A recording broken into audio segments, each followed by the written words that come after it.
Bombay! Hi, Zach. I'm Ron from POC Culture. Great to chat with you. Congratulations on the film. Hey, Ron. Thank you. Is that a hat?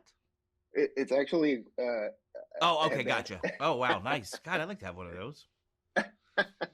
Happy to send you one. Go into a business like wearing that. Like, are you taking applications?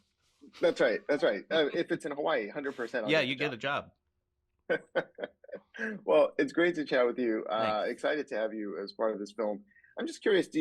Prior to obviously joining this film, did you have a personal connection or affection for the animated film? No, and I almost want to lie because I feel like people will be disappointed that I did not know much about the movie. No, but I mean, once Dean asked me to do it, I had to look into it and familiarize myself with the movie. But no, I had no connection to it. Not only that, I didn't know how big it was. I didn't even know it had this kind of cult following, I guess is the right word, that people really love this movie. I had no idea of that. But then I started telling people that I was in it, and they were like, "Oh my God, you are? Are you? Which one are you, Lilo or Stitch?" I'm like, "I'm not Lilo or Stitch." Which one are you? I got that question several times. I love that. I love that. Well, I mean, again, I'm excited that you're a part of the film. I'm glad you're neither Lilo or Stitch. Thank you. But I appreciate your honesty because the way I feel about this, I think this adaptation is going to make the beloved story even more accessible to broader audiences. So for you, since you didn't have that background, what was it that drew you in and made you decide, yeah, I want to do this? Well, just knowing Dean and knowing I've worked with Dean before this, Right. so in my mind, Dean refuses to make anything that's not good. He just is that way.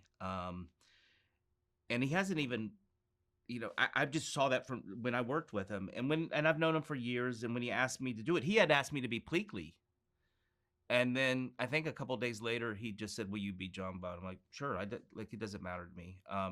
So that's how I came on board, was just kind of a personal connection with Dean. I had also worked with Ryan, one of the producers, before in another movie. So that's how it came to be. Yeah. I love that. And what is it about Dean that makes him a unique and special filmmaker, like that you had that trust in him and wanted to work with him again? Well, what I think was real important to Dean is, I think Dean had such a knowledge of this movie and came from the proper fan base as a director to do this movie. I don't know. He sees things that people don't see. I also think Dean comes from a bit of an editing background, and the directors I've worked with over the years, or is anybody still awake? I am. Comes from a editing background.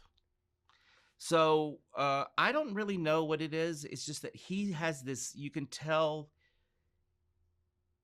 he knows what he's doing when it sometimes looks like, oh my God, this is a big endeavor. I mean, Dean comes from Dean and I did a documentary years ago, and he comes from Marcel the Shell. And then he gets hired to do this huge Disney movie. Sometimes that's Strange Bedfellows, big corporate Disney, independent filmmaker. But who knows if the marriage was rocky or not, but the end product is wonderful. So it worked out. Sometimes that doesn't work. So a lot of times big corporate indie and an indie type direct, that just doesn't work. It's oil and water. But this, I think it worked. I couldn't agree more. I think it was a combination of magic. Really loved the film and I'm your glad character. To hear that. And yeah, great chatting with you. Thank you for your time. Thank you. Don't take that thing off your head. I can't get rid of it. Wear it to the next funeral you have to go to. I'll blame it on you, Zach. Okay, please do. Take care. Thank you so much.